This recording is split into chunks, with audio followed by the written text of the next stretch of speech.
bet? It's not a sucker bet, Skip. It's a close call when I look at the schedule. I hadn't seen everybody play yet.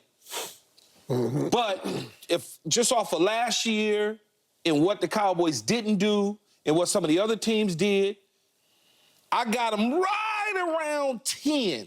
And I got to find 10. I got to find it, right? Because when you look at opening night against opening day, September 8th, against Cleveland, the Browns. At Cleveland, with a healthy quarterback, healthy players, nice defense, I got them losing. Right? So then you go to New Orleans, I got at home against the New Orleans Saints, I got them winning that game at home. Baltimore, third week, I got them losing. At home? Yeah, yeah. So now that's 3 weeks in, they 1-2. I got them beating the Giants in New York. I got them losing to Pittsburgh. At Pittsburgh. Yeah, 2-3. Damn. I got them losing to the Lions at home, which they should have lost last year at home. Yep. Oh, God. Here we go. I got the bye week. Back to the Everybody's scene of the screaming, fire the coach. Yep. Now they go back to the scene of the crime multiple times over, looking for bodies. San Francisco, I got them losing in San Francisco after the bye. That's 2-5. I got them beating Atlanta in Atlanta. Okay. Losing to Philadelphia at home.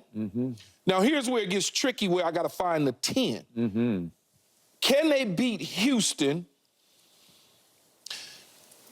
at home? I got a star by it, but can they do that? C.J. Stroud, Diggs and company, I'm going to give them an L. At home. Likewise. Man, hold on, you got Washington. 2-6. Washington, I got them beaten.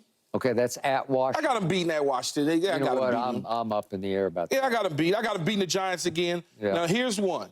I seen Joe Burrow go in there and open up a can on them before. I think that for whatever reason, they beat Cincinnati. Really? Cooper Rush beat Cincinnati in week 2 years ago? Yeah, I think they beat Cincinnati. They beat Carolina. They beat Baker. They beat Philly at the end because Philly is already, they clinching, they chilling. 2 games in, they like, it doesn't really matter. A win at Philadelphia? Yeah, because it's not going to matter. Okay. It's over. Not the last At that game. point, it ain't going to matter. It's the second to last. But it's over. Second to last game. Philly already got, they already got the conference in the division in their back pocket, and they probably sitting at the 1 or 2 spot. And then Washington, I got them winning. Right there, that gives them barely 10. I don't know, man. A lot of question marks in Philly, though. You know, you can't. What question marks? A lot of new faces. Man, them dudes, ain't nothing new about that. They got one dude, Saquon Barkley. That's it. Man, I mean, listen, dog, listen. Last 3 years, Dallas has 36 wins. I would say that's pretty good, Skip. They've won 12 games every year. Okay. I don't know the last 3 years. That's 3 years ago. 3 years in a row. 3 years in a row. I know, but it's no, over last and year done. they won 20, Okay. Then 12 what games, happened? 12 and 4. We all looking at what they did in the playoffs. They won 12 games. Dak, to me, is still in his prime. He's going to be up there in the MVP talks again. I mean, I got them going about 10. I got them over. Nah, they're going to get 10. This team led the league in scoring last year, Skip. It's so much question marks, though, that scare Skip. They led the league in scoring last year. I know, but you talk about the offensive line. You talk about the offensive line. Yeah. A retooled offensive line on the left side. A running back that Skip thinks is old. A receiver that wants his money and ain't got it yet. Yeah. There's no real number 3 receiver, because I still think Brandon Cooks is a number 2 that can lift the coverage and do some things, but there's no solid number 3 unless you want what's the tight end? Ferguson to be your number 3, right, Skip? Then you flip to the defensive side of the ball. They lost a number of guys on the defensive side. One that's most notable to me who's still out there, which is mind-boggling, is Stephon Gilmore at the cornerback position. If I was them, I'd go sign him and bring him in. Then you lose that depth on the defensive line that they had. They have a lack of linebacking core that they went out and got Skip's favorite dude in Hendricks that, whatever, he could teach the defense, but he's a little long in the tooth. What else they got? That's pretty much it. I just broke it all the way down. And they got a new defensive coordinator, and they got a coach that when you start off, 2-4, and you lose to San Francisco after the bye.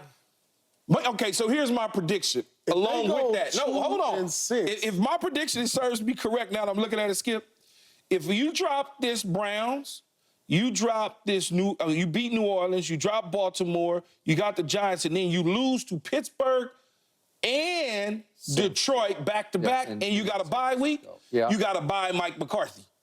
That's what's going to happen. If this top schedule holds true, if this holds true to these first 6 games, he'll be fired for the first time in Jerry Jones' ownership. A guy hit. Never done that. Never done it. So it'll be the first time that he get hit right before the bye, because you want the new coach and Mike Zimmer to take over during the bye to try to get something going. That's just my prediction if it goes this way. Damn. What if they come out of the bye and then get run off the field at San Francisco like they always do? Well, they are going to get run off the field no matter who the coach is going to be. 2-5. They don't even want to wait for that. Yeah, the 3 games going in Pittsburgh, Detroit, and San Francisco was hell, man. They could lose those 3 in a row no matter who the coach is. That schedule looked brutal at the time. Because Pittsburgh going to always come to play. And they got 2 quarterbacks that I don't know who's going to start or whatever that can actually play. Russell. Yeah, Russell will probably start. But they got 2 QBs, and you know what Mike Tomlin never loses, always wins. Detroit, that's a team that was in the NFC Championship game and basically gift wrapped Dallas a victory last year when they should have won the game. I don't know what Dan Campbell was doing. It was weird. It was weird. And they got a good football team. Yeah, they should have actually gone to the Super Bowl. Yeah. They should have gone. They should have beat San Francisco. Agreed. Yeah. Okay, Paul, so last year was last year, and the year before was the year before, and the year before that was the year before that. And it's all ancient pretty consistent to me. history. Looks like some consistency to me. Okay, so I just had to sit still while I watched my team go out in the offseason and sign the immortal Eric Kendricks. You called him Hendricks, I think, which he could be Hendricks or Kendricks. Kendricks. Yeah. But that's, to your point, I'm not making fun of you. I'm saying he's like a Hendricks or a Kendricks. You can call him whatever you want to. He's one of those. Okay. I'm thinking of Ted Hendricks. Okay. That I wish. Then we'd be good. About Yeah, now we got something. They gave the immortal Eric Kendricks $3 million for 1 year. Okay, that's boy, broke the bank for him. And then we went and got what's Ezekiel Elliott, and we brought him back for 1 year and $2 million. Those are our 2 big free agent signings for the offseason.